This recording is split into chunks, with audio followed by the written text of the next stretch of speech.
Naam. Bwana Yesu asifiwe, mtu wa Mungu. Na ujumbe mmoja hapa katika tafakari. Utasikia mtaani lugha moja watu wanasema kwamba kwa mfano mtu anamtukana mume wake ambaye ni malaya ama mke wake, au mtu anamtukana mtoto wake. Utasikia umekuwa malaya kama mbwa, wewe ni malaya kama mbwa, malaya kama mbwa. Sasa unaweza kujiuliza maswali kwamba kwa nini mtu malaya amefananishwa na mbwa? Je, ni kweli mbwa ndio malaya kama mtu huyo, au mtu huyo ni malaya kama mbwa? Lakini ukweli uko hivi kwamba kwa nini mtu malaya alifananishwa kama mbwa? Tabia ya mbwa iko hivi. Mbwa ukipita mtaani unaweza kuona mbwa wamepandana, mbwa jike na mbwa dume, na wako barabarani tu wanavutana. Kwa mtu anaposema kwamba umekuwa malaya kama mbwa, maana yake ni kwamba umekuwa kama kiruka njia. Yaani wewe unafanya uasherati, unazini, unafanya uchafu na kila wasichana au wanaume unaokutana nao barabarani. Kwa tafsiri hiyo, maana yake umekuwa malaya kama mbwa, maana yake unafanya umalaya wazi wazi. Lakini ukweli ni kwamba, je, ni kweli mbwa ni malaya sana kuliko binadamu wa leo? Ukifikiria vizuri hapo unakuja kuona ukweli ni kwamba dunia mahali imefika, mwanadamu ni malaya zaidi ya mbwa.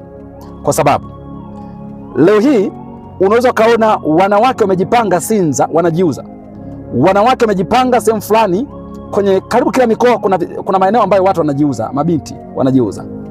Lakini sidhani kama unaweza kaenda mahali ukakuta mbwa wamejipanga usiku mahali wanajiuza. Ila kuna wanaume wanajiuza, kuna wanawake wanajiuza. Kwa hiyo ile lugha ya kwamba umekuwa malaya kama mbwa imepitwa na wakati. Saizi mbwa wanaweza kawa ni watakatifu kuliko wanadamu.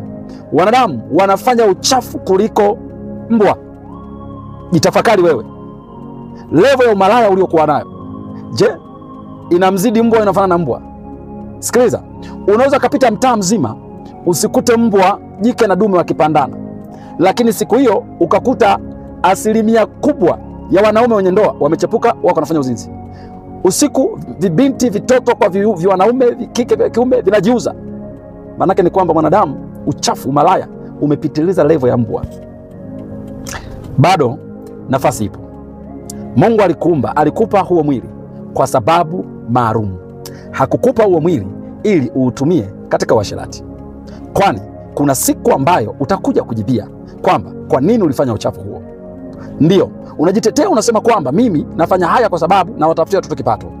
Hapana, njia ziko nyingi za kuwatafutia watoto kipato.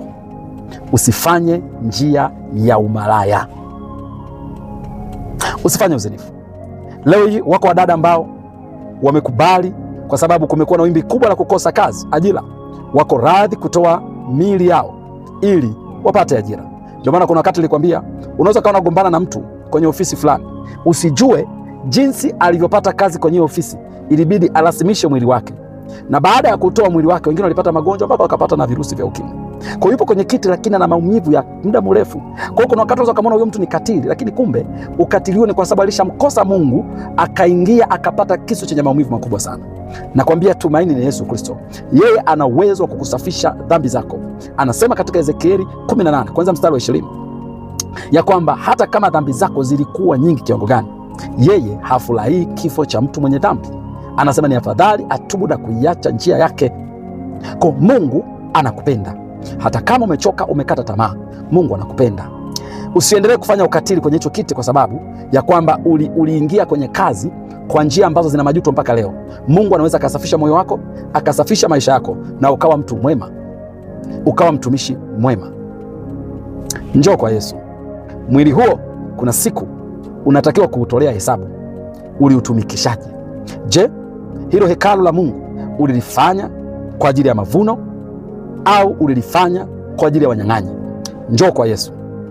Asubuhi yaja, jioni jua linazama, tuko nyakati za mwisho. Urudi nyuma, rudi kwa Mungu, rudi kanisani. Yesu anakuita, Yesu anakupenda. Karibu sana, karibu sana, usikate tamaa. Karibu sana, njoo kwa Yesu, njoo. Hata kama watu wamekata tamaa, wamechoka, we njoo, na Mungu anakupenda.